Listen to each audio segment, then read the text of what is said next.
Can you guys unmute yourself? Okay. Yeah, oh yes, yeah, we can hear you. Sorry. Okay, I can hear you now. Hello. Hey, Alexis. Okay, I can hear you now.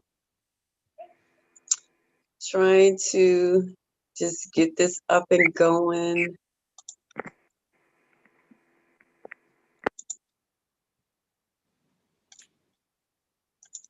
Okay.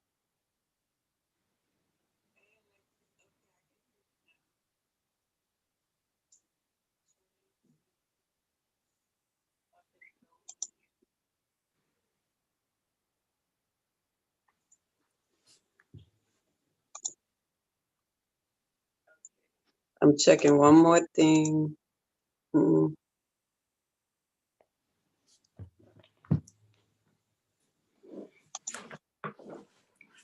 One second.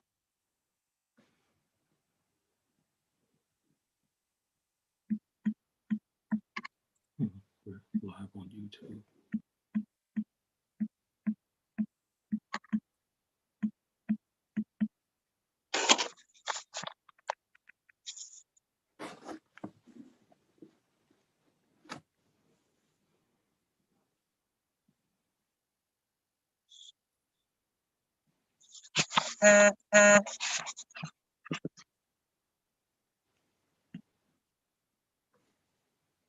Okay, I am live and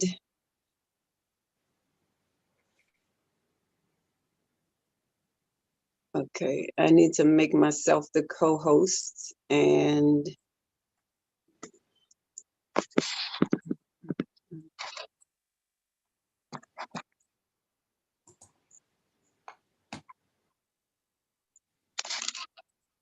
y'all bear with me. This is my first time.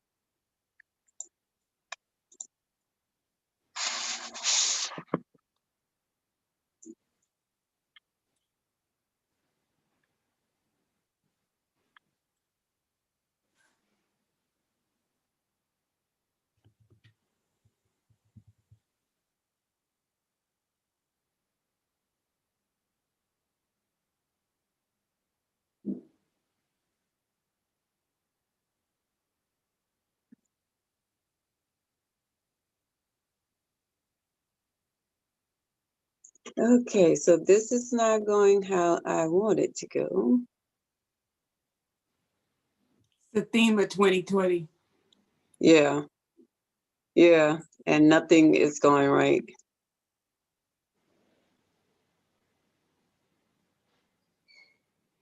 Okay, it's saying that I'm the host.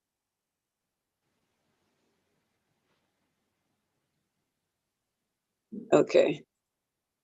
Yes. Okay. This might be it. This might be it. Okay.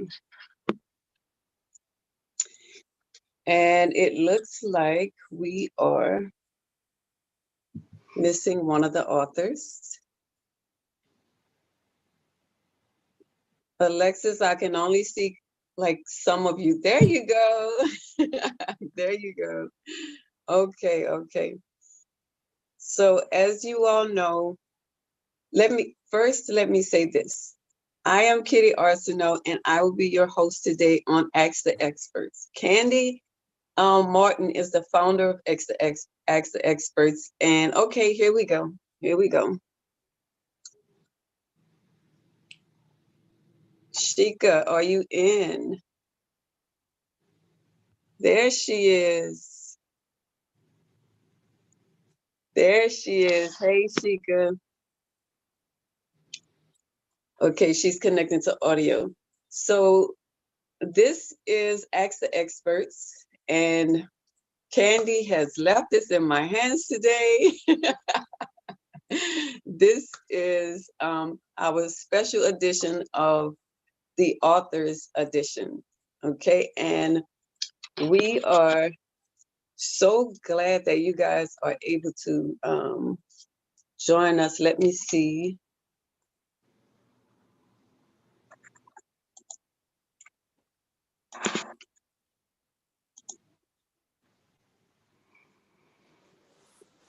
So I want to share this. See, everything is going wrong today. Oh, wow. My phone is ringing. Hello,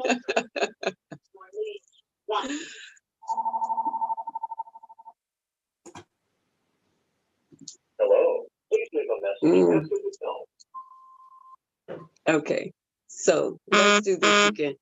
Welcome to Ask the Experts, the author's edition of Ask the Experts with the AK Legacy Foundation. I am Kitty Arceneaux. I will be your host today, and we have some amazing authors that are on today, and you all will get a chance to find out more about their book. You all will get a chance to find out more about them as a person, who they are, besides just authors. Like I said, this is a part of the AK Legacy Foundation. If you guys can see, the website is down below. It's www.aklegacyfoundation.org. Please check out the website. Also, as I mentioned before, Candy Martin, she is the founder. She is the founder of the AK Legacy Foundation. She is the founder of Women in Business. And she also is the founder of Ask the Experts. And AK Legacy Foundation is also a partner with Yes, Youths Experiencing Success. And that's my nonprofit organization. And we are doing some great things. You'll hear more about our Yes program later. So as you know, I am Kitty Arceneaux. I am the author of Ruth Ready. And this is my book, Ruth Ready. This is my current book. I am an author of 7 books. And this is the current book that I have. It's available in paperback, it's available in Kindle, and it is also available in audio. And just this year, 2020, after everything that's been going on, I did get some good news. In September, I became Reader's Favorite Book Award winner. I won the bronze medal. They do it like the Olympics. They have the gold, the silver, and the bronze. And I am the bronze winner. I would take bronze any day. And as you can see, I also had book review, a professional book review done by them, and I received 5 stars. And that is why Candy has chosen me to do the author's edition of Ask the Experts. And she is one of my biggest supporters. So today we are going to be shining the light on these incredible, incredible authors. We're going to be introducing their books. The books are Live, Learn, Love. It is Trust Him Right Before My Eyes, Cast Your Burdens, Merging, Helpful Helpmeet, and Grown Folks Issues, which is a poetry book. And I can't wait. I can't wait. Look, that Grown Folks Issues, the title just got me right there.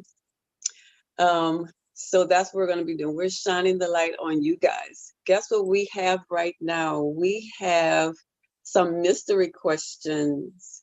And I know I was getting some emails. I was getting some messages like, do you have some questions for me? And stuff like that. But I just decided, nope, I'm not going to do the pre-questions. We are just going to flow with this thing. And I hope that doesn't scare any of my authors. Okay. So, let's see here. Let's see. So I'm going to go ahead and start with the Bilbrus, Demetria, and Lance, right? Right. All right. Yeah. So I'm going to start with you guys. I have numbers 1 through 4.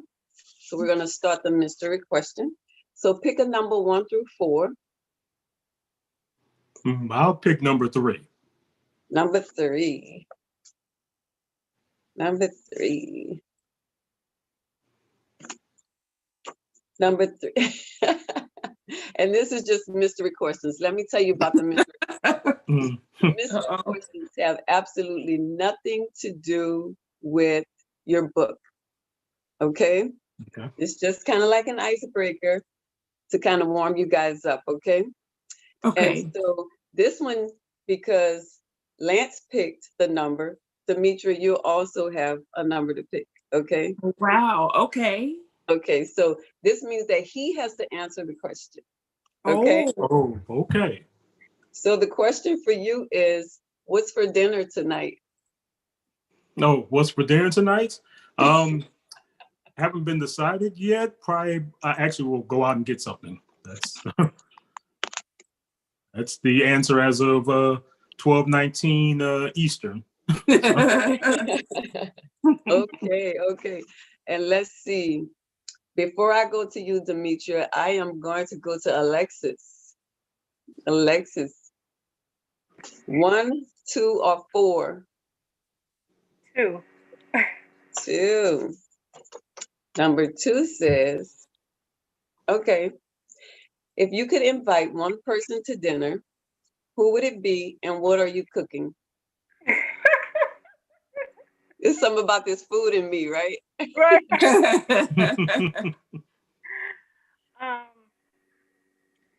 can invite anybody to dinner, you know, this person is passed away.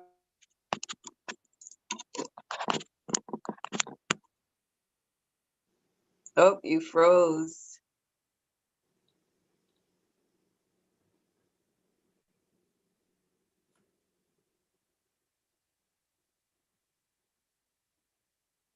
Alexis, she froze.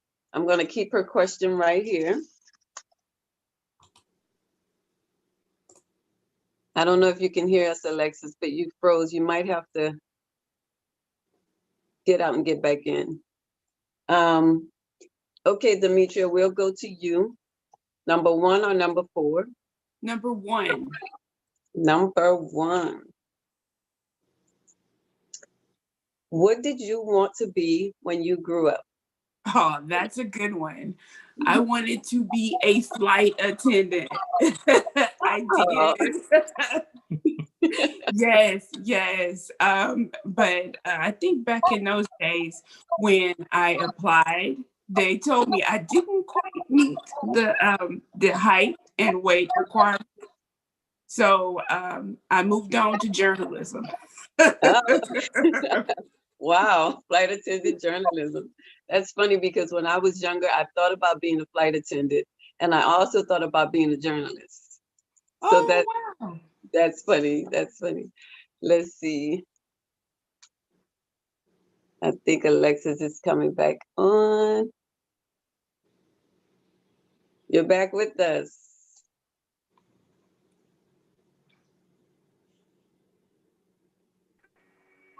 Okay, you're back with us.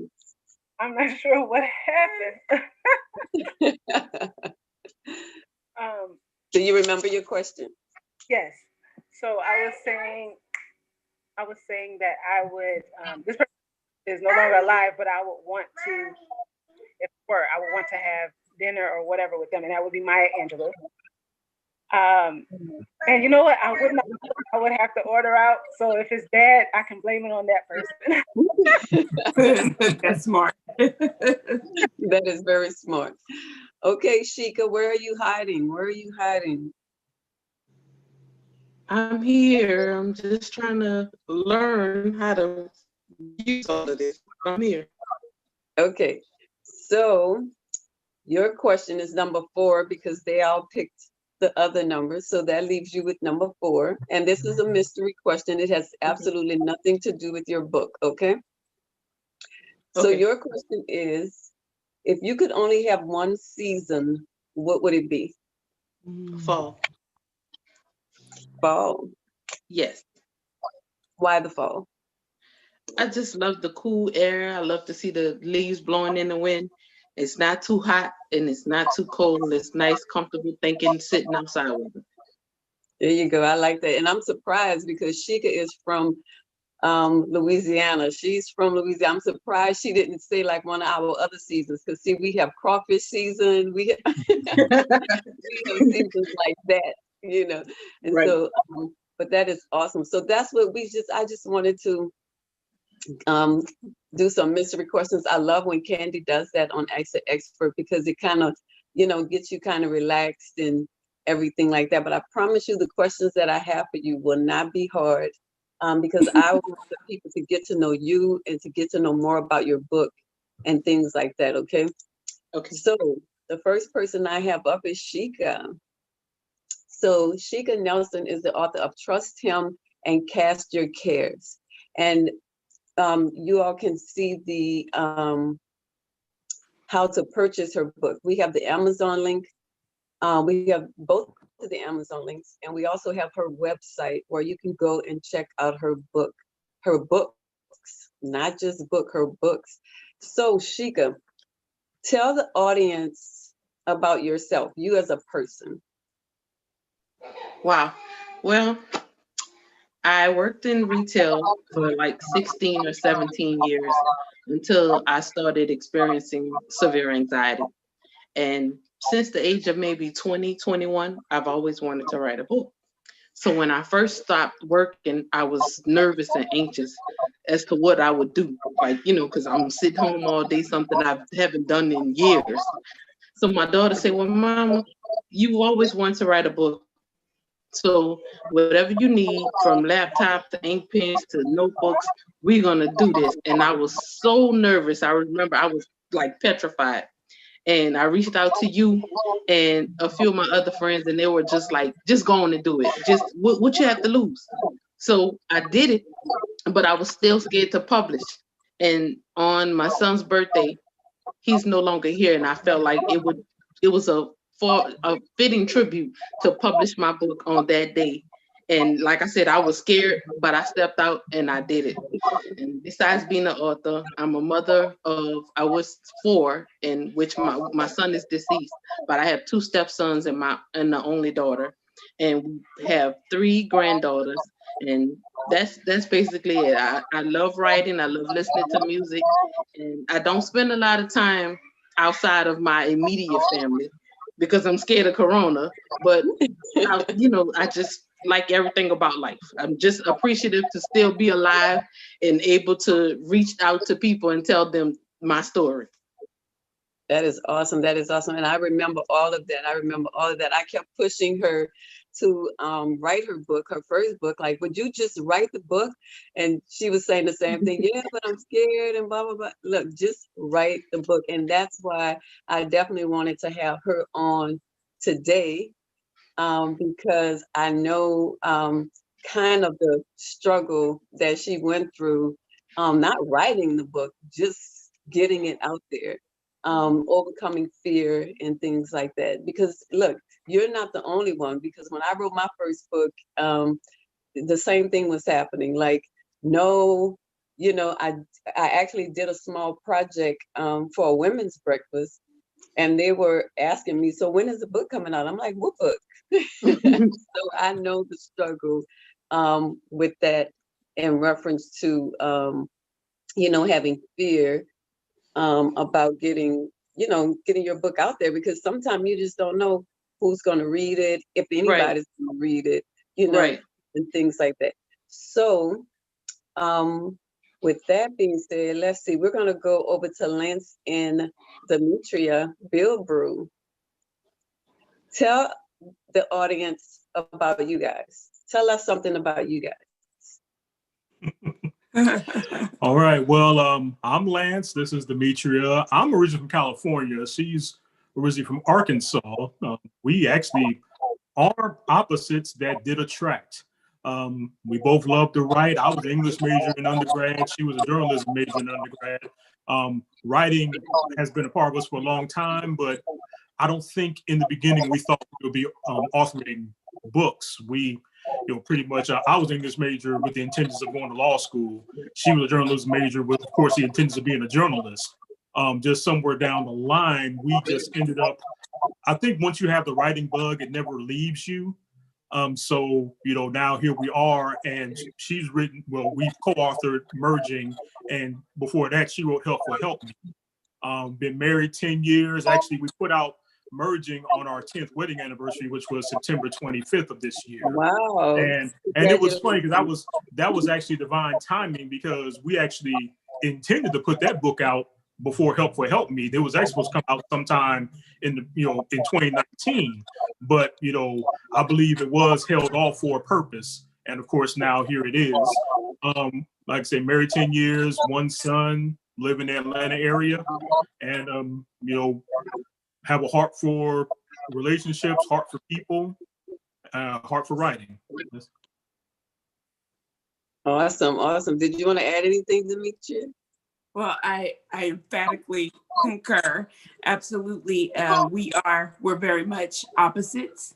And not only did we not think we would write a book together, we have a very interesting relationship story in the ups and downs in our dating, in our courting.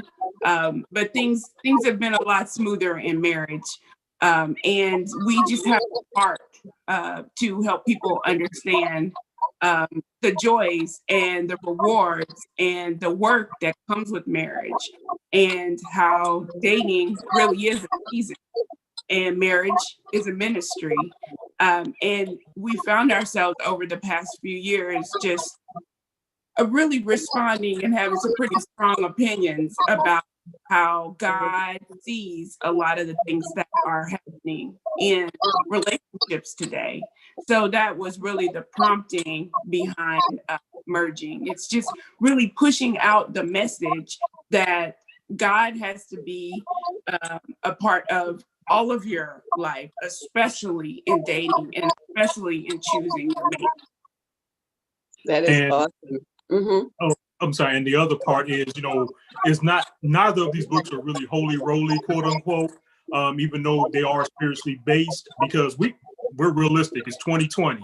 And, we haven't always been, straight and narrow ourselves. So just being realistic, we know what's out there, but we know what also needs to be done if you want to do this correctly.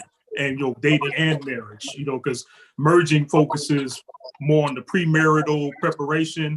Help for Help Me is for wives. So, we're actually hitting from both angles. That is awesome. I do have Helpful Help Me. I don't have merging yet, but I will be getting merging. I actually met Demetria on Instagram. Yes. Yeah, she the Praying Wives. Yes. Right? Yes. Yes. So I saw that, and of course my book is Ruth Ready. Right. And I was like, hold up, I need to message this woman here. And so I sent her a message, and we actually did a book swap. And we actually did a book swap. And look, I read it, I reviewed it. It is awesome. It wasn't what I expected. I expected to get the book and just be able to read it. And I put questions in my book all the time. All of my books, just about except the prayer books and the poetry book, have questions. But when I opened up this book, it was like, look at you. It was like, look at this, like all of these questions that I had to answer. And I'm like, okay, I need to put this down. I need to breathe. I need to pick it back up. One of those books. And I love it. I love it. Thank you. And so I would definitely be getting merging also. And if you all see on the screen, I have information on where you can get their books, their website, as well as the Amazon links to where you could purchase their books. Okay, so let's see. And this is the two books, Merging and Helpful Help Me. Okay, and here we have Miss Alexis. I was so shocked to see that Alexis had written a book. Alexis and I was a part of the same ministry. And so when, and I still, would look her up on, I don't remember if some kind of way we were friends, and then, the whole Facebook thing, anyway. So I saw that she had, I'm not up with the algorithms and stuff. So I saw that she had written the book, and I was like, oh, wait a minute, this is perfect because we're doing this author's edition, and I need Miss Thang on the show. Yes, she has a very sweet spirit, and I love that. I love that. So, author of Grown Folks Issues, and this is the Amazon link on where you can purchase her book. And this is her book, Grown Folks Issues. It says a delicious meld of poetry highlighting the highs and lows of the adult relationship experience. Tell us about Alexis. Well, so I didn't really come into writing till I was about maybe 12, 15. And I started to realize how much it helped me because I'm a very introverted, very shy, very soft-spoken. And I just, it almost, I don't know really how I got it. I think at some point in life, I felt like me just speaking to someone how I might feel wasn't really articulate. And I started to realize, okay, it can actually do it for me. Like that I am thinking, or I feel like I portrayed what it is that I wanted to say better writing. And so it's very therapeutic for me. I come from a family of singers and music. It felt like there was an unspoken expectancy for me to go out. And of course, with us going to the same church, I was the praise team and things like that. A love of mine, but somehow I felt like God gave me writing like it was my own. Gave me something separate from what people would typically expect of me. I felt like writing was just one of those things. Here is something for yourself. And I just felt very therapeutic, fun as well, but very therapeutic. So yeah, I use it to express things that I'm feeling, or even think might be like you can walk past somebody, or you can kind of a couple people, and they might not be saying with their mouth, but you can just almost create the story. I feel like that's kind of what writing has done for me. So I'm excited. Yeah, it is very therapeutic. I actually started writing poetry when I was about 8 years old. And but I never thought that I could become an author, mainly because of my background. Sometimes when you come from certain backgrounds, you have this limitation. It's this invisible limitation that some people put on you, right? And so I started writing at 8, and then poetry, and then I started writing short stories and things like that. And I wrote it because it was therapeutic, because I had some things going on, and that my writing, my poetry, and my short stories will put me in a whole nother place. Right. Like that was my escape, right? Right. So I understand completely what you're saying when you say that, it's something that's your own. And then for a while, people would hire me to write poetry for their loved ones, and so I did that for a while. A guy hired me to write poetry when he was about to propose to this young lady, and he just told me different little things about her, and I did this thing, and that's how he proposed to her. Writing for a newborn baby, things like that. So I did that for a season also. So I can understand when you say, like, you can just walk past a person, or you could be standing next to a person, and you could just kind of create a story. So I fully understand that. That is awesome. And I think so. We have a poetry book on here. We have relationship books on here. And then we have novel. Like I have been trying to tap into that novel. I've been pushing Sheikah to write her book. And I have 2 novels that's incomplete sitting on my shelf. One of them, well, I had 3, and one of them was before I became a Christian, and God said, no, you can't do that one. And so I had to I couldn't even hide it. You know how you say, well, I'll just put it away. Nah, God said, You're gonna burn that because I promise you it was ain't nothing was saved in that book. So I kind of tossed that to the side. I actually burned it. I burned all of the manuscript. I just burned it. But I do have 2 other ones that's sitting on the side that I haven't finished. And that's mainly because my brain is just going everywhere, trying to get so much done. But eventually I will get that out. So, Sheikah, tell us, what inspired you to write your books? Well, the first one, Trust Him, that was kind of like a story that I had pictured in my head for years. And I don't know how it came to me, but it was just something I've always thought about. This is going to happen, then this is going to happen, then in the end, she's going to find out this happened, and she got to make a decision. Do she trust God or do she go the other way? So it was easy to write that, my first book. It really was, because it had been on my mind for 10 years. Before I started my book, I always wrote poems, but they were like Nikki Giovanni poems, like, I don't want to read this in front of people because I might offend somebody. So Muffy was like, nah, mama, we can't go there.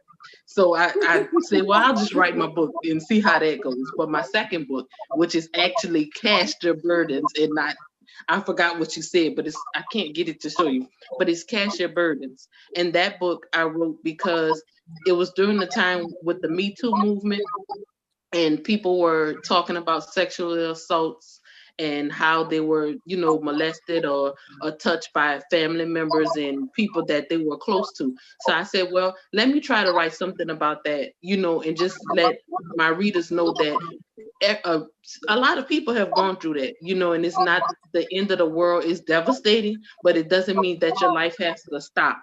And you can overcome it and forgive the person who abused you and forgive yourself, because sometimes as victims we feel bad, we feel guilty, like it's something that we did or it's our fault. We stop loving ourselves, or we feel ashamed that has happened to us. So I mostly wrote that to reach somebody somewhere, and in hopes that it'll change their life and make them feel like life does go on and they can have a brighter future despite their dark past. That is awesome. So tell us, what came first, your characters or your plots? Probably my plots. I built on the characters as I begin to write.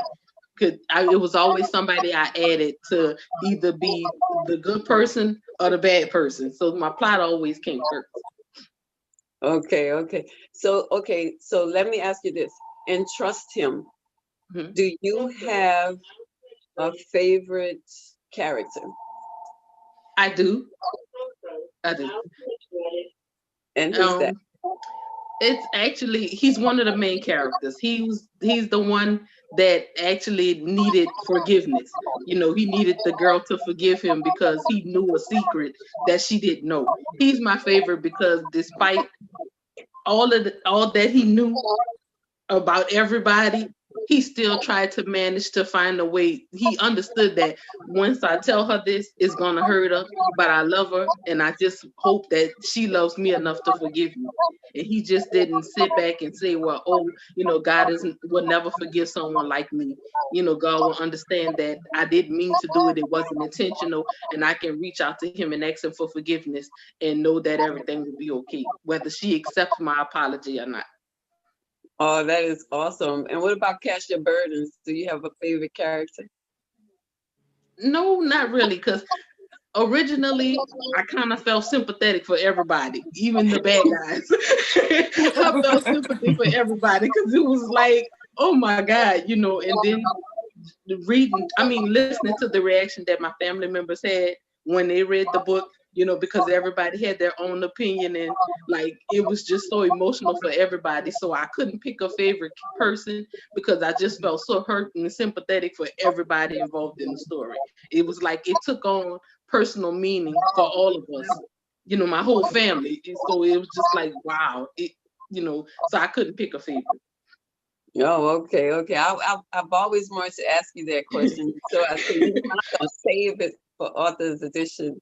Right. Because even though I'm not finished writing, I find that I lean more to, in one of my books, I feel like I lean more to one character Right. more than the other. And so I was like, I wonder, since Shiga wrote the novel, let me ask her, does she have a favorite? So that's good. That's good. So let me see, Demetria. Yes. Let me ask you this question. Helpful help meet. Helpful help meet. How long did it take you to write Helpful Help Me? Well, I suppose you could say it took 40 days because Helpful Help Me was birthed from a divine assignment I was given about a year ago to pray with wives each morning at 6 a.m. To uplift them, to support wives. So each morning we prayed about our spiritual needs, we prayed about our emotional needs, our physical needs, and then we prayed about our husband. So it was a 40-day journey. Probably about day 21, I was led to write the journal about Helpful Help Me. And then in the back, at the very back of the book, there's an action plan on how to actually create the plan to pray for your husband. So it's really more about building yourself so Yes. that you can serve from a place of abundance rather than depletion, because as women, we have so many things coming at us. It is imperative that we pour back into ourselves so that we are serving from a place of fullness and serving as a full wife and receiving from God to fill us, so then we can more effectively serve our husbands and serve our families. So it took about 40 days to live it and write it. Yeah, that is awesome. That is awesome. Yeah, I did. That's the whole thing. And I think when I got the book, when I said that it wasn't what I expected, that's basically what I meant, because I had to look at myself. In my book, Ruth Reddy, you have to look at yourself also, right?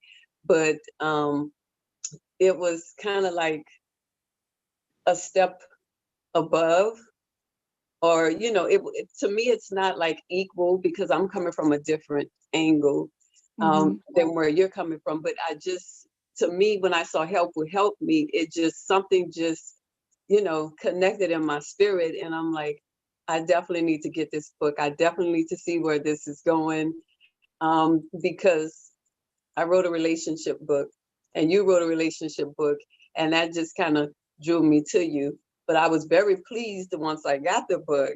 I was very pleased to open it up and read it and answer some of the questions, and just take a deeper look inside of me. And I like how you say to come from a place of abundance in the relationship. So that is awesome. So Alexis, let me see, what question do I have for you? Where did you get the idea to write the poetry book what was the, like, because I don't have your book yet. I'm definitely going to get it. Okay. But Grown Folks Issues, where did you get that idea from? I guess I wanted to just highlight a lot of things that I feel like grown folk would deal with, and just kind of given a different perspective. Actually, a lot of the things that I have in this book, a lot of poems I actually wrote years, even starting from like my teenage years. But as I got older, I think transition happened, and you speak from a different angle at that point. And so even though a lot of the poems that are in there I wrote years ago, I felt like it. I think one of the reasons why published, of course, my worst critic, I was going back and forth, and it wasn't good enough, and all these different things. But over the years, I could talk about the same things, whether they were my experiences or experiences of someone else, or just things that that I just kind of created in my own that I could give a different voice to it, because I had evolved from being a teenager to being a full adult and having, you know, my own experiences. And so that's really where the title came, because I'm like, you know, now I can talk from a grown kind of person standpoint. Growing up, I used to hear it all the time. The elders or the parents, they get out of the kitchen. It's grown folk talk. You know, stay out of grown. And so I feel like I got to that point where it's like now I can actually be a part of the conversation, or at least like with these poems, I feel like the iceberg is just conversation starters that that go on in adulthood and just highlight it and give a different perspective, my own. Because after each poem, I have all reflection about them, and so it's something that I give that I want to take from it, from each poem. So yeah, I just so I'm like, you know, I can finally sit at the grown folks table. Let's talk about stuff. So Right. So Lance, I'm not leaving you out. I am not leaving you out at all. Okay. So let me see. What so Merging, that's your first book with Demetria, right? You don't have a Correct. separate book, No, right? I don't have a separate book. No. Okay. So what actually, let's see.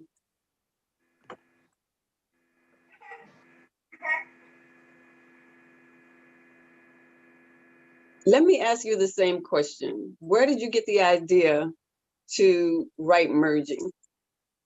Okay, well, we actually got the idea. It went back to a lot of our conversations that we would have about what was going on in dating, because we still have a lot of single friends, and we would hear their stories about what's going on, and just people around me, people at work, things like that.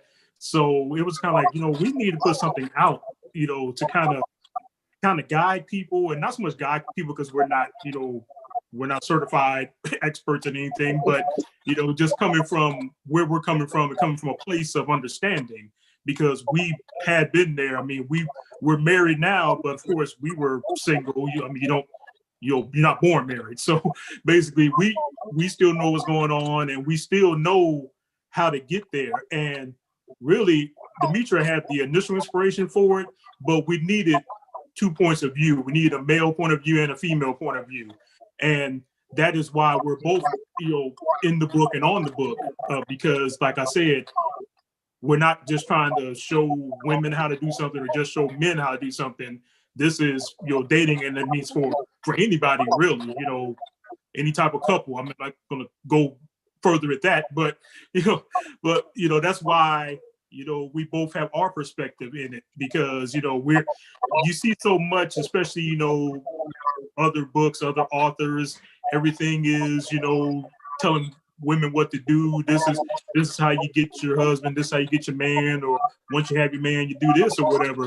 No one really speaks to men or for men about, or a lot of people don't speak to men or for men about what they need to do, because both parties need to be right when they come together, you know. Exactly. So, and both parties need to be on the same accord. That's why it's called merging, because, you know, you're both going into the same lane, taking the same trip, you know. So, and these are guide points that can be used by anybody, as I said, because everybody's journey may be different. And I recognize the last name and hear the accent. So, you know, some people may have to take the 10, some people have to take the 6'10", some people just take the twin span across, some people just, you know, take a bridge. Some people may just cut across the 10 to get to New Orleans to Slidell. Some people take the long way and take the causeway across and end up, you know, in Covington and then come back around. So, but the rules of the road are still the same, no matter which direction you're going or how you got to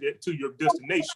You know, because like I said, you're maybe on a different freeway or a different road, but, you know, there's still traffic lights, there's still lanes markings, there's still, you know, you don't do this, you don't do that.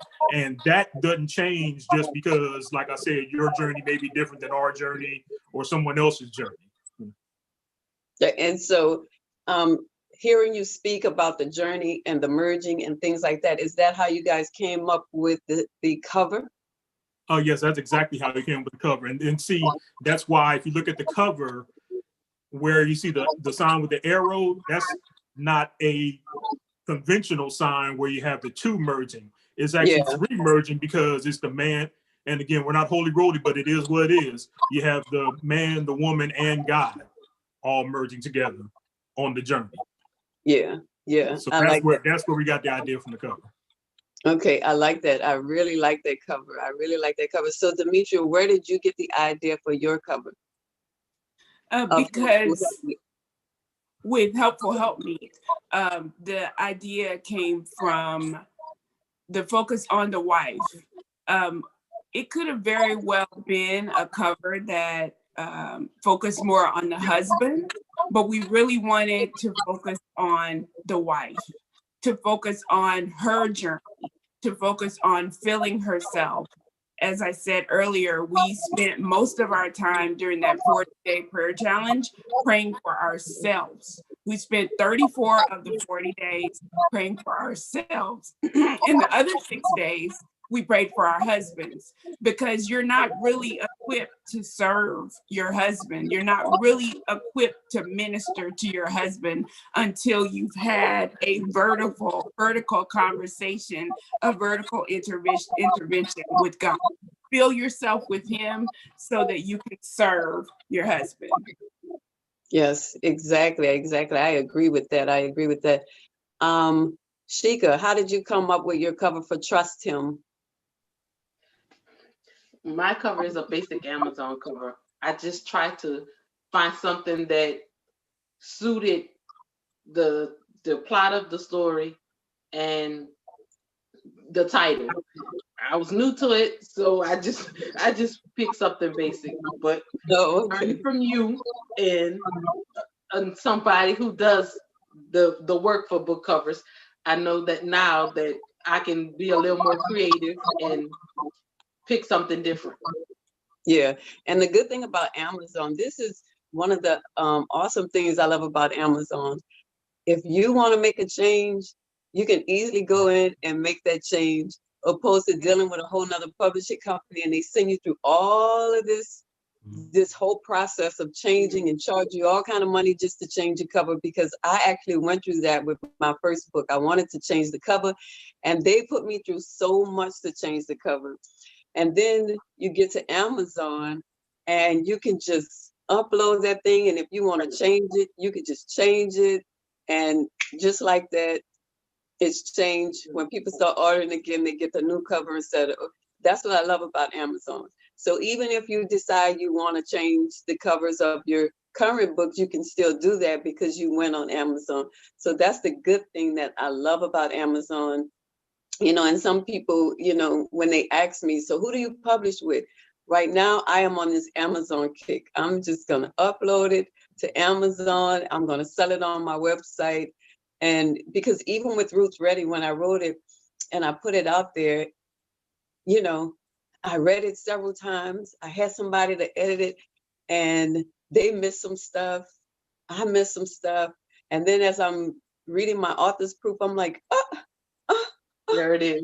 I had like about 6 things I had to change, and it was just so easy to just make the change and then upload it to Amazon, and boom, the next book I ordered, it was fixed. I was like, look, this is heaven sent for me, because dealing with publishing companies before was a true headache, and they wanted to charge you for every little thing that you did. And so I learned so much dealing with the publishing companies that I am just excited to just publish on Amazon. Yeah. So, Alexis, how did you come up with your cover? I created it through this website, you know, that they a bunch of different things, and you can change colors, you know, pick pictures or have your own pictures and, you know, upload it. But I wanted to go with something neutral on the front. So the cover, of course, is a man on a man on the cover. When you open it up, actually, there's a woman on the back. So when you open it, they're both actually sitting on a couch. And so I felt like that. Okay. Yeah, like I thought it was suitable to say both. It would appear that they're at some kind of counseling or something of that sort. But yeah, I just wanted to go with really something neutral that I didn't want it to be so woman focused or girly focused. I wanted so if it just so happened that it's laying around, somebody could be dating somebody or somebody's house and it's laying around, a guy wouldn't feel like, no, I hate look, I'm not picking that up, all that glitter, all that pink. Yeah. Like, let's do something neutral where he would be curious to find out, okay, well, what is it that this book is talking about? So yeah, I thought it was a good move. I love that concept. I love that concept. That gives me something to think about for the next one I write. I love that concept because even with Ruth Reddy, it's not glittery and all of that, but it has the rings and it has the, it looks like it's for women. And I actually had some men to read it, and they actually say that it helped them out a whole lot because they learned some stuff about women and the things that, we have to do and the spaces that we have to be in. And then, they get to chapter 3 and it's about Boaz and it talks about his characteristics and things like that. And so now that's kind of like their checklist to, are they doing what they're supposed to be doing? Or are they in the space that they need to be in to be able to provide that love and to be able to honor their wives as well, wives, future wives or whatever. And so I was glad that I had a few men to kind of chime in and let me know that the book actually ministered to them as well. And usually when the women get the book, I say, look, when you get to chapter 3, read it out loud to your husband or to your boyfriend or your fiance, whoever it is that you're dating, say, I like to read this chapter out to you, and stuff like that, because a lot of times men won't just pick up a book and read it. And so I like that concept. That's good. So with, writing can be it could be kind of emotional and it could be kind of draining. Sometimes it could be a stressful pursuit. Any tips for aspiring writers? Demetria and Lance? I would just say, just stick with it because, again, like I said, our book together came out later than we intended to, but that was by divine purpose. But I would say just stick with it because there is no real timeline for anything in life. You may be called to push a book out right now. You may be called to work on a book a little longer, or you may be called to add some things to a book that you thought was already finished, because there were some things we added to the book that wouldn't have been in there a year ago when we had originally intended to push it out. And on the flip side of that, Help for Help Me came as a result of a prayer challenge, and a book wasn't even in the thought process with that. But I would say stick with it, keep pushing at it.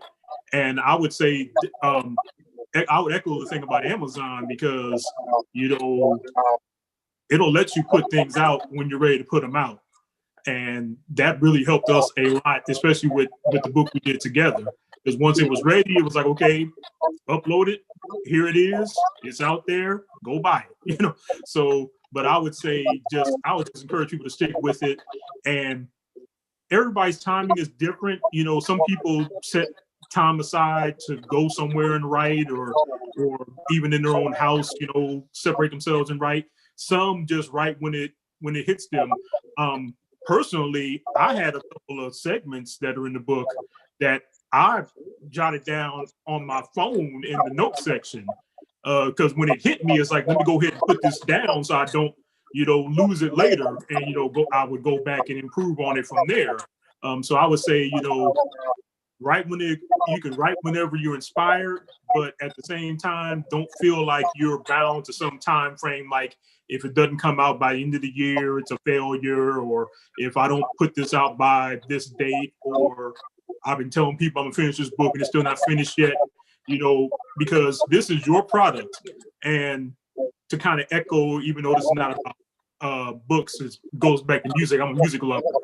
Sade once said, once you put it out, it's really no longer yours, it's for the masses. So that's why I would say, make sure that you love what you put out, and you're not just putting it out just to say you have something. Because once it's out, even though your name is on it, it's for the masses at that point. So, you want it to represent you and represent how you feel and represent what you were actually intending to put out there, whether it's a help book, a relationship book, a novel, poetry, whatever it is. Like I said, once it's out, it's out. And even though Amazon is great, you can go back and make changes and put it back out if you want to. Overall, once it's out, and your name is on it. So you're the creator of it. So you have a right to not push it out until you're ready.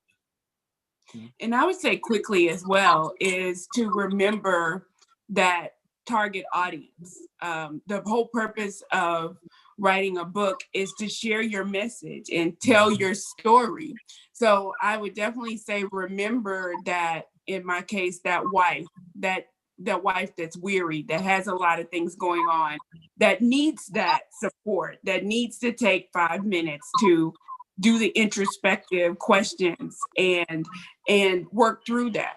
As well, if you need a coach, if you need a community, a support system, have that as well. We had our book coach was Dr. Fred Jones, the world's only worthologist, who many times pushed us and reminded us that the book is bigger than us, as Lance said, and just to keep going. You need that.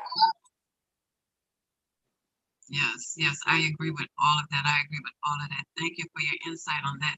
So, Alexis, what do you hope your readers take away from your book? I would hope that it allows them to be introspective, and just consider a lot of things. I say that a little bit in the beginning of the book, that they would find them stanzas, to somehow, maybe they didn't think of it the way, or didn't think it to turn out a certain way. But sometimes it helps when you have, like they say, like somebody on the outside, where you wouldn't necessarily, look at it this way. Somebody on the outside is kind of give you a different way of looking at it. Then you might reconsider your perception of it. And so I hope, that with the poetry, some of them, I put my goofy side in it, just to kind of lighten things up. But for the most part, each one is talking about specific things, and that's why I end up adding my little takeaways at the bottom. So it kind of brings it full circle. Okay, take this away from this. So even if you went in, once you read it the first time, even if you went in thinking that I was meaning something else, at least you can walk away and, okay, this is exactly what I was to get you to take away from it. It's just to just reevaluate, consider, things that you may not have. That is good. I'm telling you, I can't wait to get my hands on this book. I can't wait. So, Shika, you are not getting out of this. Look, I came up with so many questions, and I'm just like, ooh. Anyway, so I'm trying to pull these out. So, Shika, what was the journey like when you published your first book?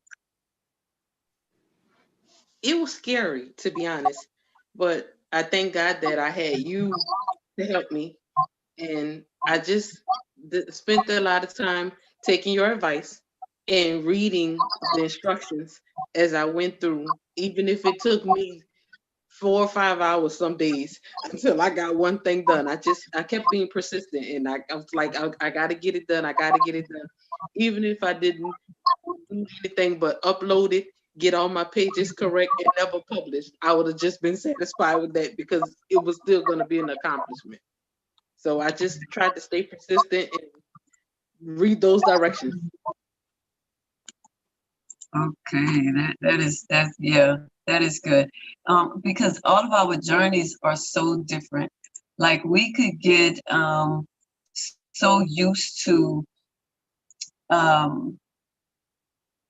just doing things like one way. We could just get so used to, looking at other people's journey and think that our journey have to be that same way, right? So, Shika, I also want to ask you this.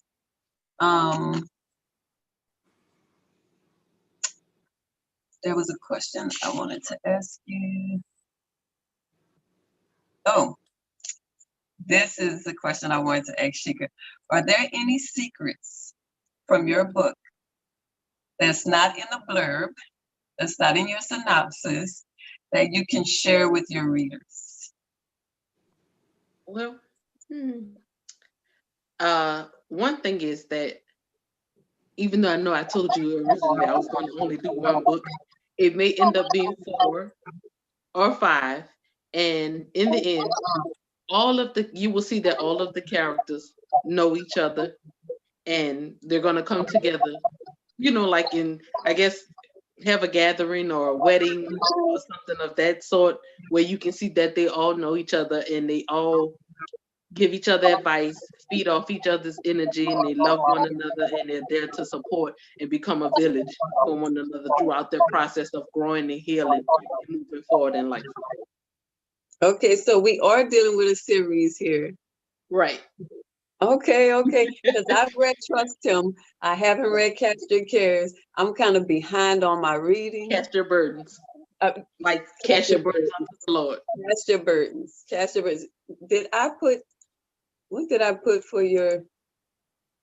Oh, I put Cast Your Cares. I am so sorry. Y'all, look, that's why I have these covers on here. It is Cast Your Burdens. Right. Cast Your Burdens. I am so sorry. Sorry.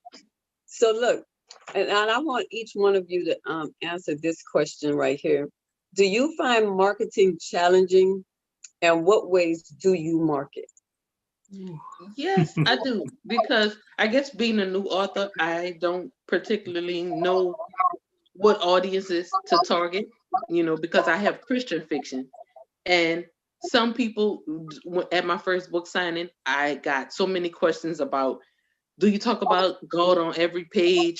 Is it overrun about God? Are you trying to tell people about God in every chapter? And I was like, I kind of got offended, but I had to realize that, that was a legit question, but I had to explain to people that it's fiction, but yes, I do talk about God, but it's not in the sense where I'm trying to bring you to church or anything like that, but my book does have a message. So it's kind of hard to type as an audience, because I want fictional readers, but I also want people who believe in God so they can understand that the book has a message. So that's why marketing is so hard for me, because I just can't say I want people who like to read fiction, because a lot of fictional readers are looking for vulgarity, sex, violence, and stuff like that. And even though my book may have that, it's not vulgar, but it does have fiction and drama and, things like that, where you just be like, wow, all of that happened, but it's not anything that you wouldn't want your child to read. Right. Yeah, I think Kitty left it. Yeah, but with us, basically, we've had some of the same challenges in marketing, because our books are somewhat specialized, for certain types of audience. Demetria's book, Help Will Help Me, is, for the wives. Merging is for, singles. So, and then, like I say, we're not, it's like you say, it's not the drama, and ours is not fiction. So, a lot of people do want an escape when they read. So that's why sometimes marketing has been a challenge. And it's also somewhat, not so much convincing people, but, letting them know that this is indeed helpful. And, no pun intended on the title of Demetrius' book, but these books are helpful.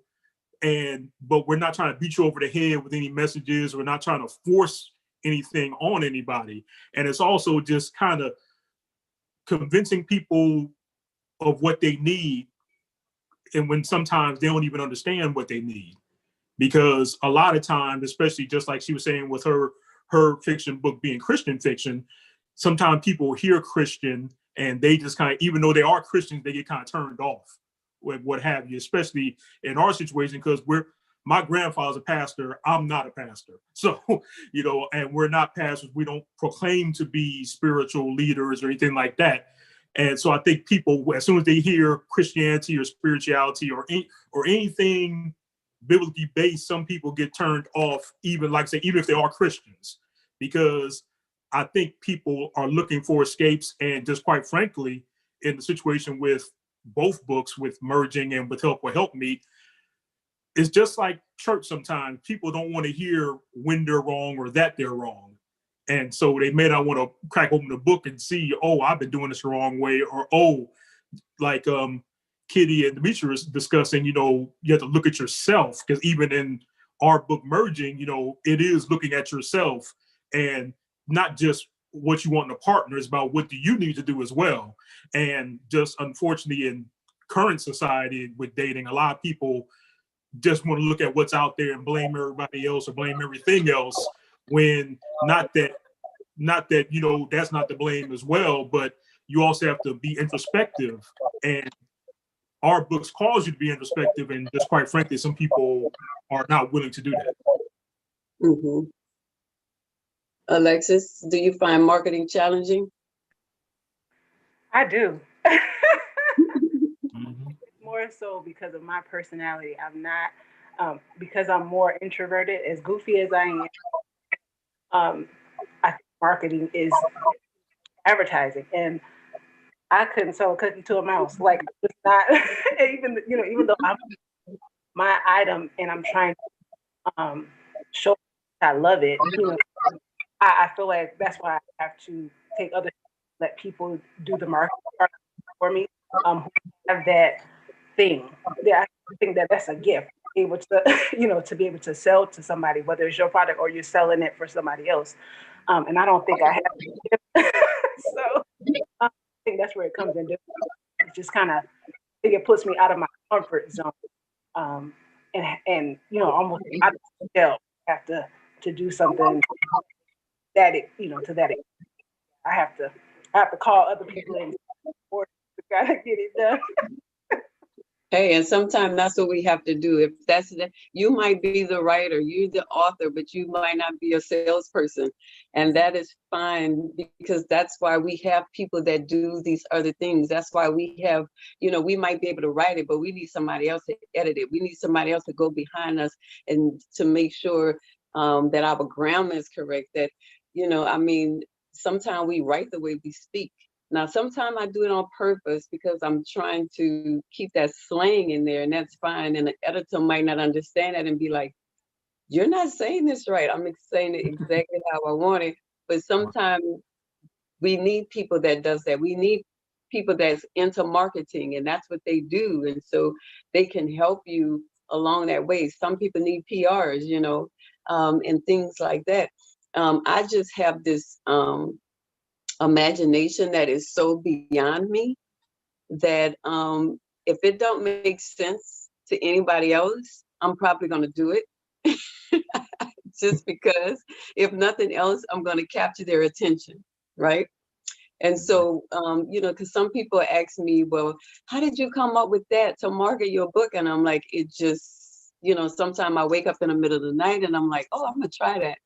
And even my husband, sometimes he'll be like, you sure you want to do that? And I'm like, yep, because it don't make sense. So I'm going to do it, because that's just who I am. I'll take those risks and those challenges, because sometimes, and I've been like that all of my life. So it's not something that just came because I became an author.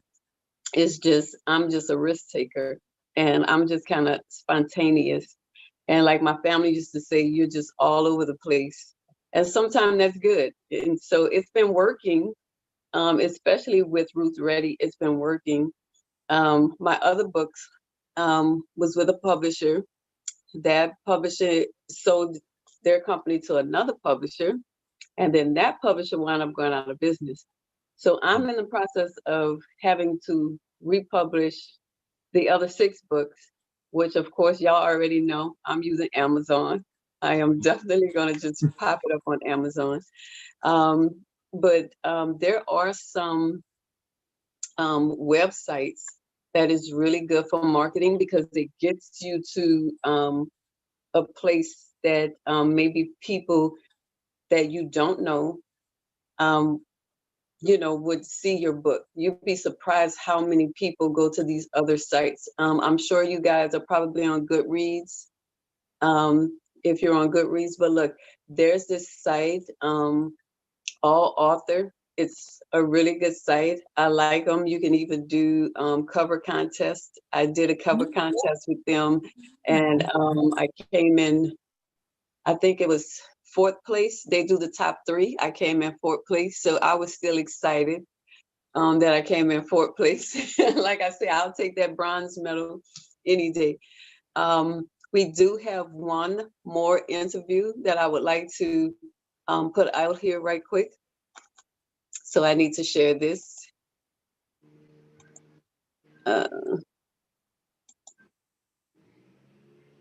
Let's see.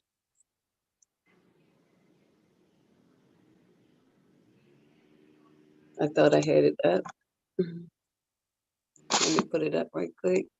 I don't know how Candy left me to do this all by myself. I'm here. I know you're here now. I know. I can assist you with what you need. Sweetheart. Let me see. Let me see if I can do this right quick. That's the beauty of just learning as we go. I know a lot of times people put so much pressure on us to know everything, to be able to do everything. And so we just enjoying it. Hey, we're all taking notes. We're learning something. So we're all in the same boat together. So you're good. Yeah, so I'm trying to share the video. Okay. All right. Do you have it up here? Oops.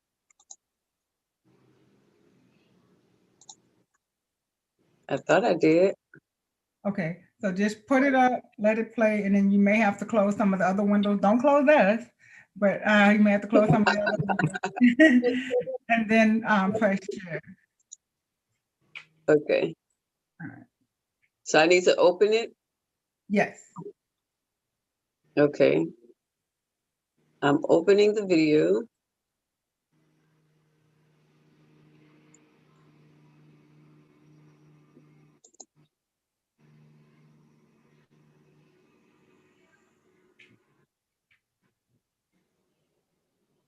Okay. Then I'm gonna try to pull it up on my end as well, because I think you sent it to me. Yeah. That's what I don't have. I don't have that link. Okay. So let me attempt to dive in. But I did have a quick question. If I can ask the question since I'm on the mic, for the authors while we pull this Definitely. up. Actually, okay, really quick. 2020 has been very challenging. Are you guys writing a 2020 What Happened book? I'm like, we're not, because this is a situation where the truth is stranger than fiction. So I'm not. I jokingly say that 2020 may actually be an elective course in some colleges at some point, because this has been a very challenging and eventful year. So, but as of right now, no, we're not writing a 2020 book. That was a good question. Now, come on. Well, if you were going to write a 2020 book, what would it be about? So let me rephrase that. If you were to write a 2020 book, so I will give everybody a chance to answer that, and then by that time I should have the video plan. Okay, it would probably be about highs and lows. And from a surface standpoint, I'm originally from Los Angeles, so I've been a Laker fan since I was about 5 years old. So have the low of Kobe Bryant and Gianna, then have the high of the Lakers winning the title in the bubble down in Lake Buena Vista, Florida, and all the stuff in between that. The Dodgers winning. The Dodgers winning for the first time since I was in 7th grade. but then of course you have all of the issues with, we're still dealing with the coronavirus. But the most important victory besides the Dodgers and Lakers, of course, was Joe Biden. So, so that was another high. And of course, you have the lows of everything that led up to us even having to get to that point. And just seeing the good and the bad. The bad, of course, is that, we were putting the shelter in place. But the good, as far as my wife and I, is that means that both of us get to work from home full time now, same jobs that we had before. So, something that we have been trying to do for a long time. And just the maneuvering through life, because a lot of things have changed. We've done things now that we weren't doing before. And some things, like even with our book, we finished that, once and for all during this pandemic. And I honestly do believe that had I still been driving back and forth to work, 5 times a week and all of that, the time just wouldn't have been there. I know we spoke before about writers and when do you write and your time and all that stuff.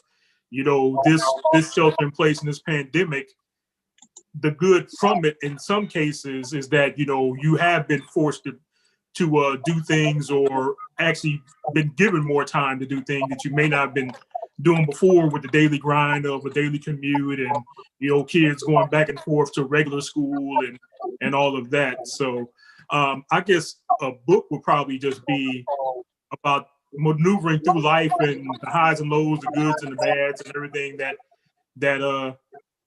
has happened so far. And I mean, we only have a little over a month left of the year, so not sure what's going to happen between now and December 31st, but I think we'll all probably pop a bottle at midnight on New Year's Day. But so. All right, and Kitty, answer real quick. I'm dying to hear what you say. Oh my goodness. Let's see. I'm not even sure where I would start. Let's see. I was not prepared for that one.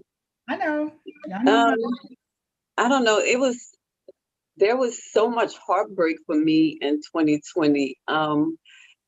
Even going back to, as far as going back to, like, I'm a basketball fan. I love basketball. Football is my favorite, right? And so you talked about the Kobe incident, and that definitely was one of the first heartbreaks. And then, we had the pandemic comes with the corona, and I lost some family members during that time. I lost family member from, the corona. Just the whole thing about losing the loved ones during this time, to where nothing was traditional. Like, one of my aunts, I had to stand outside the church. So that was like really hard for me. So the heartbreaks, the learning so much just about, I would work from home from time to time. That wasn't a big deal, but just learning so much that I learned about the whole SBA and the PPP thing. And, there's only so much I can say about that, with me being a frontline worker to that, and processing, some of these loans and seeing the unfairness that some people received. That right there was another heartbreak, when you think about it. The only, so even during that time, going into the whole mask thing and things like that, I'm actually comfortable with the mask. I'm not sure about everybody else, but I'm actually comfortable wearing the mask. And one of the highlights was, like I say, getting the book award. That was definitely a highlight. So I would definitely have to put that in there. This quality time that my husband and I had during the lockdown, where we weren't, we didn't have other people in our lives. It was just us. and so that was some good times. We learned a whole lot during that time. It's just a whole lot of stuff that can be put in there. Right. Yeah. Well, for me, the highlight of 2020, of course, I'm a brand new Gigi. I have my first grandbaby. Okay. I have a long list of things that I could put on the could you believe that happened list, but the ultimate high this year, my daughter gave birth to her first child, so I could write a whole book about it. But Kitty, we have your video ready. Just let me know whenever you're ready. I'm ready whenever you are. And thank you guys for still holding on.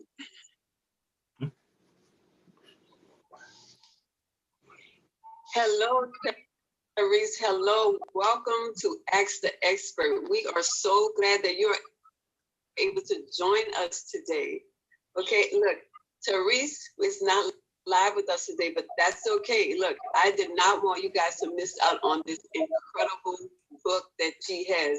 Live, Learn, Love with an Open Heart. Did I get that right? Yes, you did. Thank you.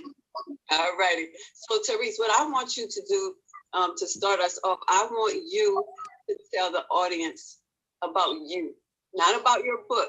I want you to tell us something about Therese. Okay, my name is Therese Sherrill. I'm born and raised in New Orleans, uptown. I attended the Xavier Prep High School, Norfolk State University. I have a BA in political science pre-law. I have an MBA from University of Phoenix. And I attend the City of Love Church here in New Orleans under Bishop Lester Love and Pastor Fran. I am a mother, minister-elect. I am a motivational speaker, a relationship coach. I love to read. I love to write. I love to act. I think that's about it. I mean, there's always more, but I think for this purpose, that's probably it for now. Oh my goodness, you are a woman with all kind of hats.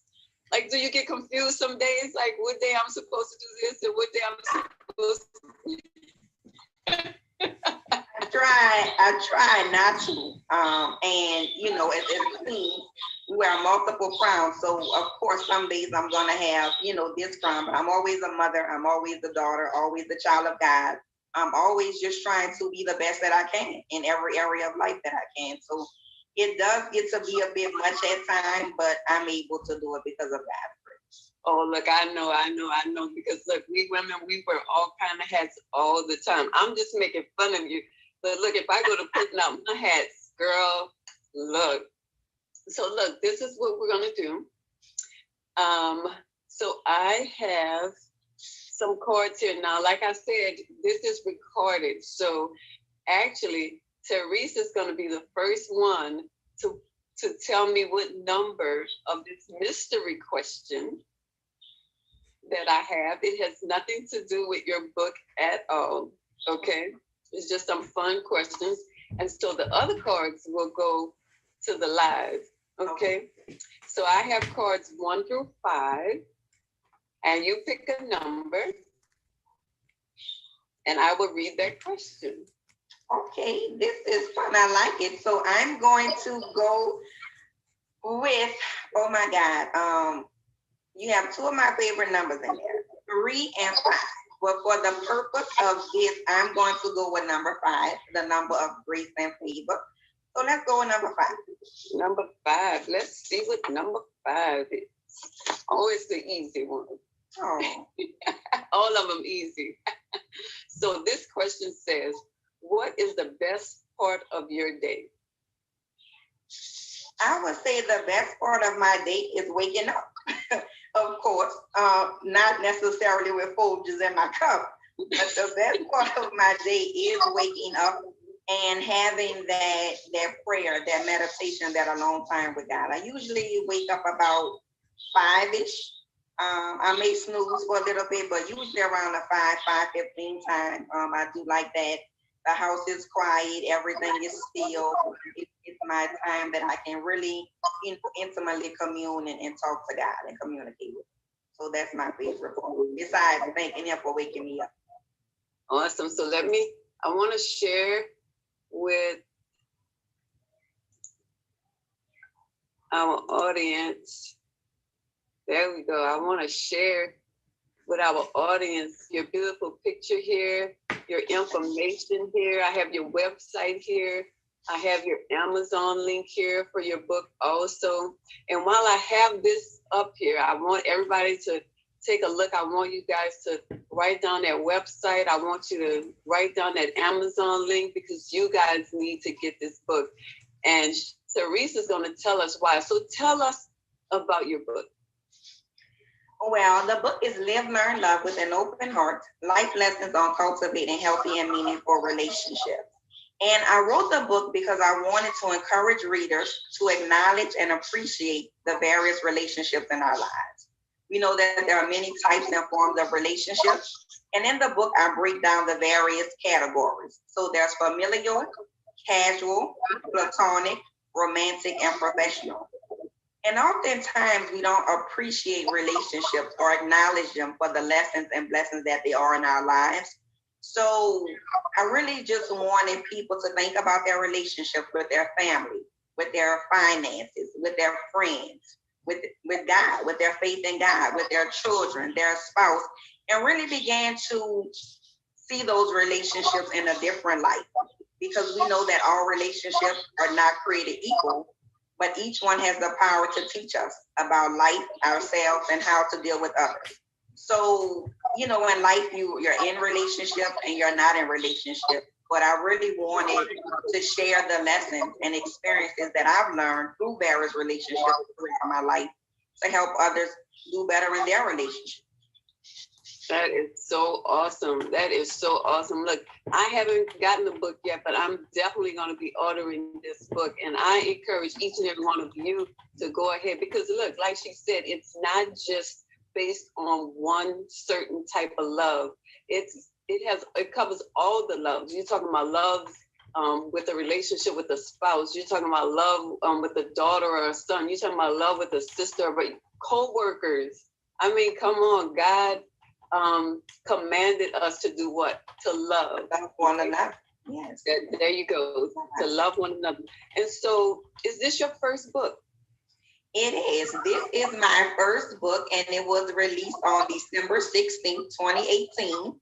So my 2-year anniversary is coming up next month. Congratulations. Thank you. It will not be my last work, of course. There are some other things that I'm currently working on, but it is my first book. I'm very proud of it. And I'm just blessed and grateful to have the opportunity to share the message because oftentimes, we just go through relationships. We don't really see the value in them until God forbids, we lose that family member or that friend. And then we try to, hold on to it, but we didn't really appreciate it, at the time for what it was. And I think that's very important that we take a step back and evaluate and reevaluate our relationships, not only with others, but with ourselves as well. So this topic, Live, Learn, Love with an Open Heart, what inspired you to write this type of book? I've had a few inspirations. So the title of the book was inspired by India Arie. She's one of my favorite artists, and she had, I believe it was Life and Relationships, Volume 1. It was an album that she had. So that inspired the title. And as I listened to the album, it just evoked so many different emotions in me. I was happy, I was sad, I wanted to laugh, I wanted to cry. It was so many things going through me at that time that I was dealing with in life with relationships. And it really just spoke to my soul, as good music usually does. So that was one thing. The other part was my grandmother, my paternal grandmother, Maggie, who is no longer with me here. She's always in my heart, no longer with me in the physical.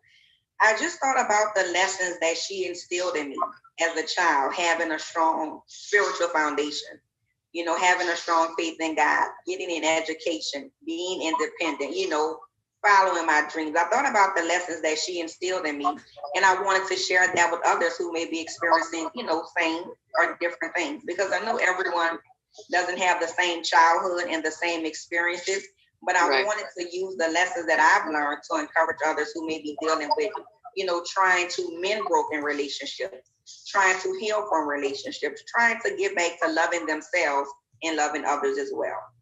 Yeah, and we have to learn first how to love ourselves in order to give that love to someone else. Other than that, it's not really love, Right. Right. Because you can't give what you don't have, right? Yes, that's very true. And you hear people, we talk about self-care. A lot of people are starting to practice and implement self-care strategies and tips. So this past Sunday, I had the opportunity to attend a health and wellness event hosted by my friends, Adrian and Iva of the Water and Wine Company. And it was celebrating the goddess in you. So we did yoga, we had meditation. There was a massage therapist. It was just about learning to practice self-care on a more consistent basis. And I was one of the speakers, and I spoke on chapter 8 in my book, True to You. And it's about being true to who God created you to be, not the person that we portray, not the person that people think we are, but the person that God created us to be. And the only way to be that person is to have that relationship with God and to make sure that it's a strong relationship. And of course, I discussed some self-care strategies, and tips. And self-care, I believe, is a holistic process. You can't just, have self-care in one area. You need to make sure that you are whole and complete in all areas. So usually you think of self-care, you think of, a spa day, taking a bubble bath, taking a walk, yoga, lighting a candle. You think about those things that you do that goes along with me time, which is a part of it. But I've also learned that self-care is learning to create and set healthy boundaries for yourself. It's learning how to say no when you need to say no. It's not a one-size-fits-all approach. Self-care, your self-care may be different from my self-care. But the main idea is to make sure that we are refilling ourselves, becoming replenished and restored and refreshed so that we can continue to pour into others. They say you can't pour from an empty cup. So if I'm trying to pour into you and my cup is empty, I won't have anything to spill over onto you. So it's about making sure that you take that time. And yes, it's queens, because we wear multiple crowns.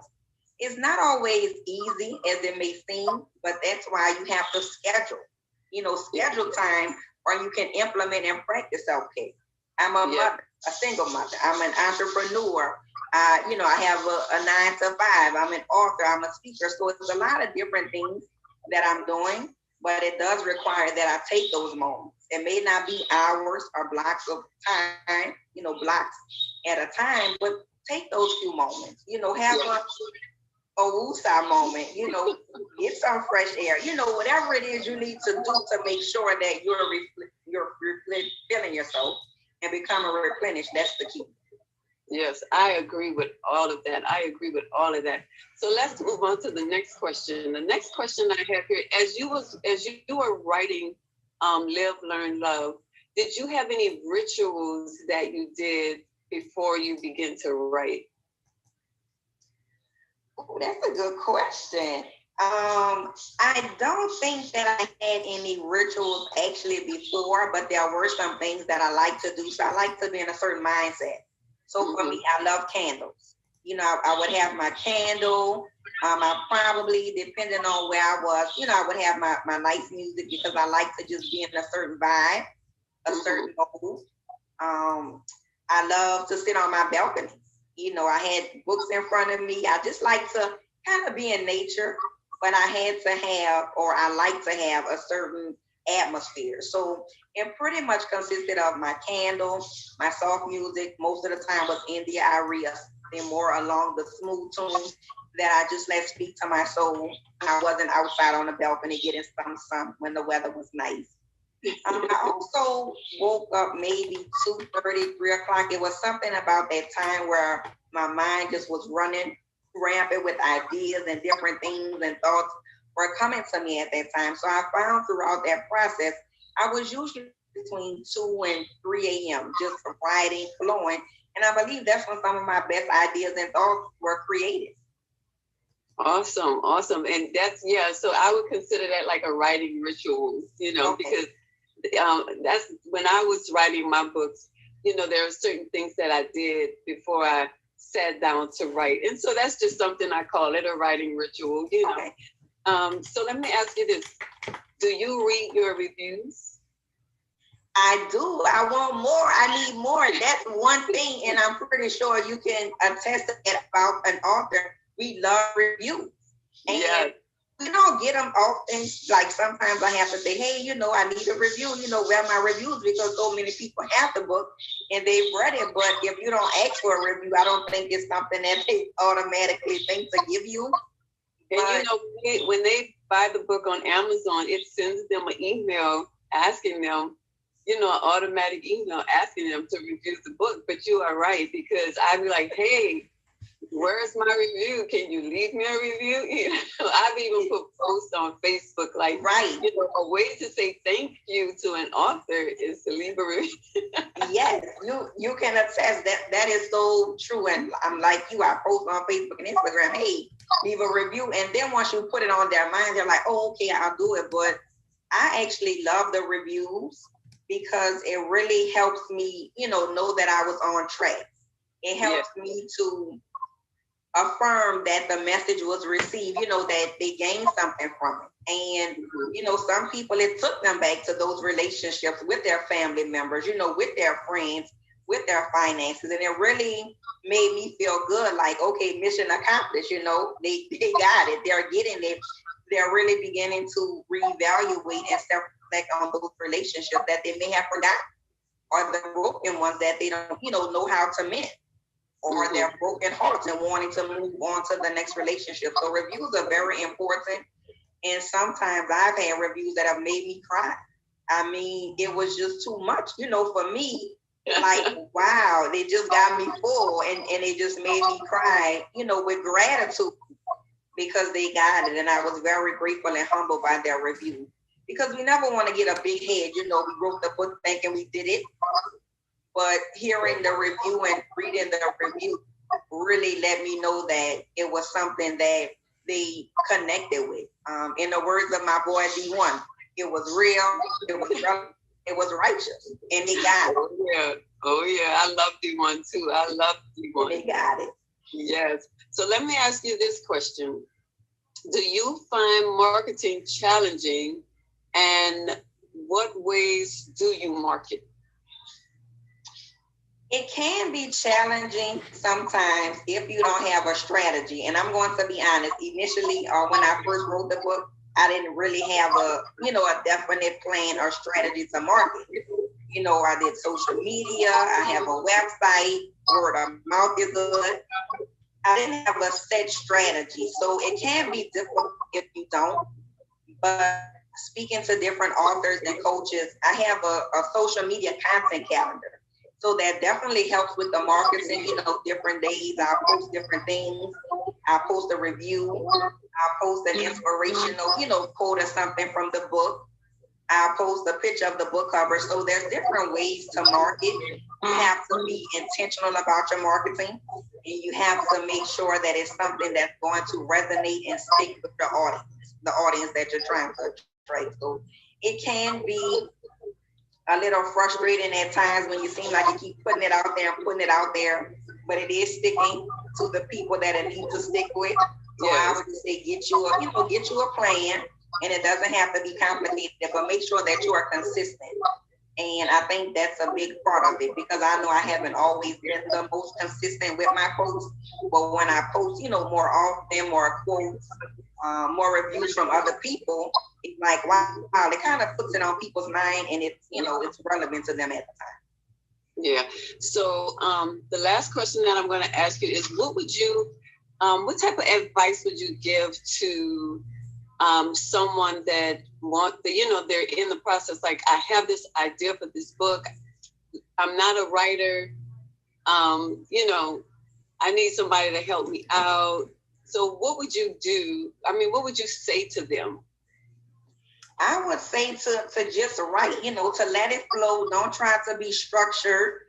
Don't try to be organized. I know something that helped for me was the outline. So when I started, I already knew that I wanted to speak on relationships. I already knew to share my experiences. So actually, when I sat down, I had my faith, family, finance, friends. I had the different categories that I wanted to write about and focus on as it pertains to relationships. Now, I know everyone is different, so they may not have that idea, but I would just say just to write, just let your thoughts flow freely. You know, get in, find your ritual, get in your space. I would definitely say pray to God to make sure that, you know, you're sending the right message and that it's received as intended. But I would just say do it. Get your notebook, get your pen, and just start scribbling thoughts that come to mind. It doesn't have to be, you know, complete, but just get it on paper and you can always go back and structure it and organize it later. But really don't quit. Each of us has a story to tell because we've all experienced life differently, and just share it.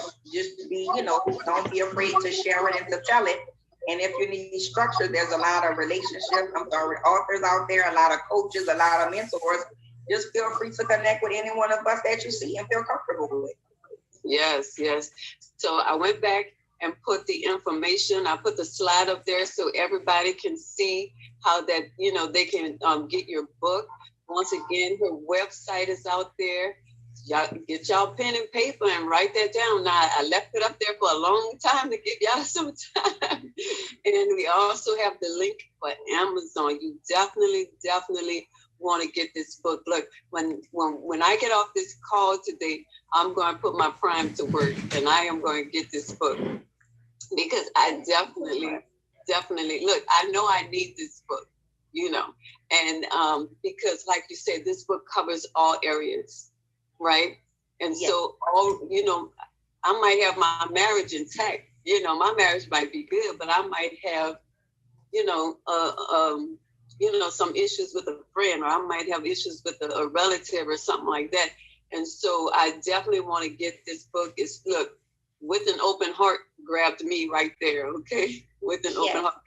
Thank you. And I'm sorry to cut you off. I'm so big on that part because most people say live, learn, love. But if your heart isn't open to give and receive the pure, unconditional love of God, you know, you're missing something. So I love live, learn, love, but I will always remind people, don't forget that with an open heart. That's the only way. Your heart has to be open. That's right. That's right. So I want you guys to go ahead and order that book today. It is available on Amazon, and check out her website. She has an awesome website. I've checked out the website and everything. And I just wanted to make sure that you were included on our Ask the Expert for this incredible book that you have out. And I want to thank you for your time. I want to, look, we will definitely be getting together soon on some other stuff. I just feel it in my spirit.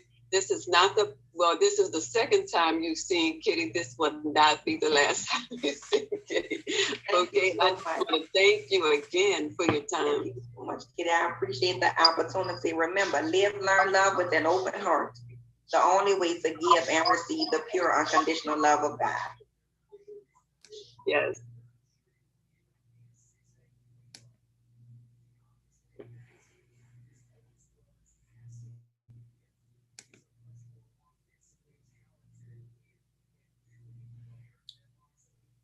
Can y'all hear me? Yeah. Okay. I wasn't sure. So I just want to thank everybody for their time. I want to thank everybody for sharing their books with everyone. Thank you so much. And I am going to be sending you guys a message on another little assignment that I need you guys to take care of. That we're going to be doing on Ask the Experts. Okay. So once again, look, Alexis, quickly tell everybody where they can get your book. It's on Amazon as well. Everybody is on Amazon. That is the place. Do you have a website also? No, I don't. I don't have a website with that. It's just on Amazon. So if you type in "Grown Folk Issues" by Alexis Silius, it'll come right up. Yeah, and I also share the screen with the link and everything. So you know, as you're watching this, you can actually rewind it if you watch the recorded version. And Demetria and Lance, tell us where we can get your book. Tell us your IG, your Facebook, do all of that. Tell us all of that. You're muted. Let's see. There we go. There we All go. right, you can hear us now. All right, you can get the book on Amazon, and also Help Me is available on prayingwisetribe.com. Our IG together is 2 Become 1 Bilbrew. That's BILBREW on IG. We're also Lance and Demetria Bilbrew authors on Facebook. Alexis, do you have a, tell us your IG and your Facebook real quick. So Facebook, it's Alexis Cilius. On Instagram, it is 78 Lexington. That is, that's where I am on Instagram. I do a lot of, you'll see a lot of that promo as far as the books and things like that are concerned. And so if any questions, I'm on either one of those. And give me your IG one more time. 78 Lexington, it's all one word. Okay. And I'm going to turn it over to Candy. Do you have anything you'd like to share?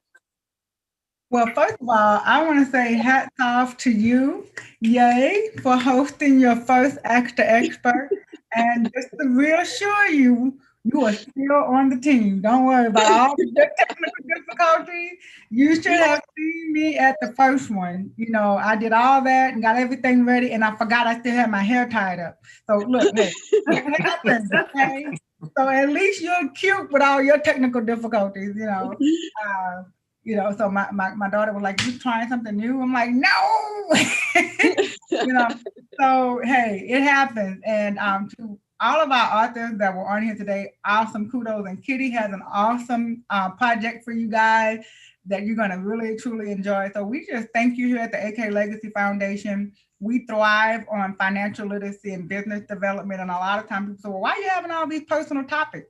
Because we truly believe that the business owner is a person first. So, and God is concerned about the whole man. So we're concerned about the whole man. So we want to make sure that you have everything you need, all your resources, so that you can flourish in your business. If my marriage is happy, I'm probably going to be giving great customer service all day. So, you know, it all kind of works hand in hand.